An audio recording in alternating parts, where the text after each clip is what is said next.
The story of Taken begins not with explosions or gunfire but with a quiet sense of regret. Bryan Mills, played by Liam Neeson, is a former CIA operative who has spent most of his life in the shadows hunting terrorists, preventing disasters, and doing the kind of dangerous work that keeps the world safe but destroys personal relationships.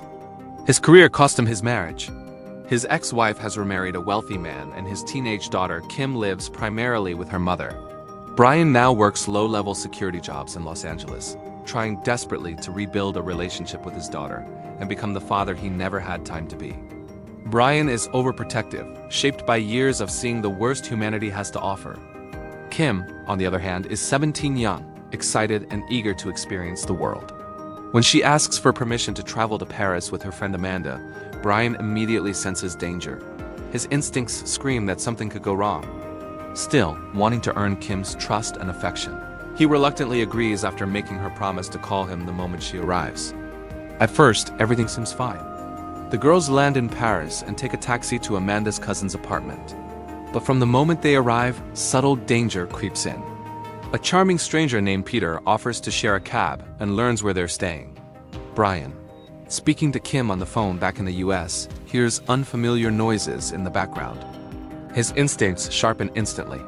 He tells Kim to hide under the bed and describes, in chillingly calm detail, what she must do if someone enters the apartment. And then it happens.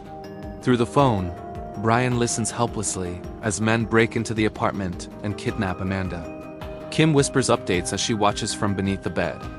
Bryan instructs her to look at the kidnappers, remember their faces, their accents.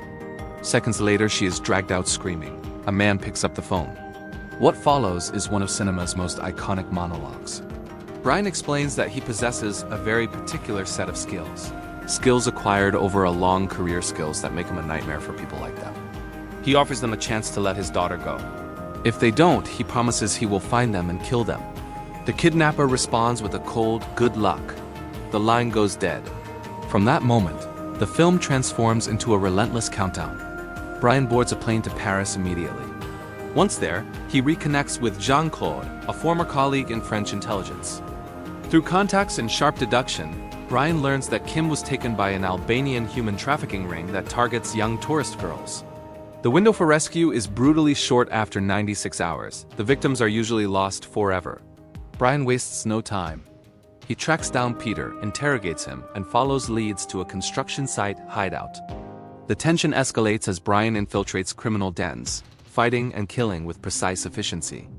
His training is evident in every movement, calculated, controlled, unstoppable. But beneath the cold exterior burns a father's panic.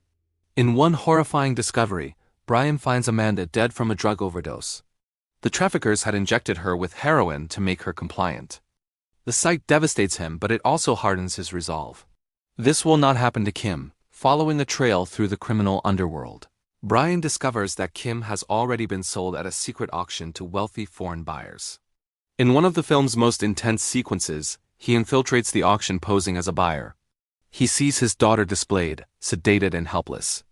He attempts to bid on her but is outmatched financially.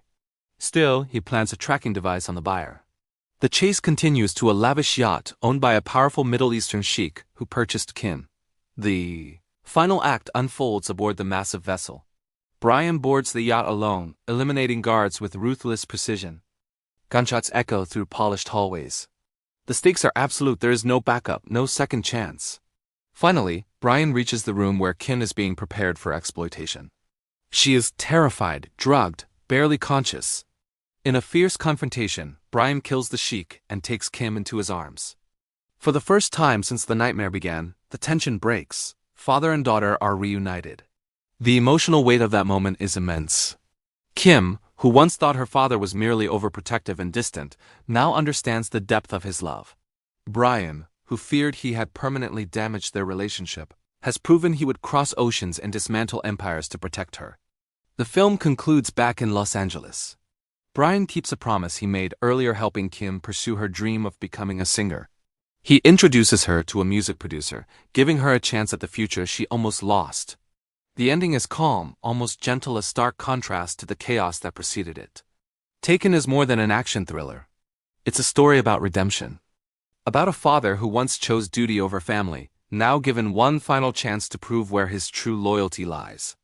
The violence is intense, the pacing relentless, but at its heart, the film is about love, the kind that doesn't negotiate, doesn't hesitate, and doesn't fail.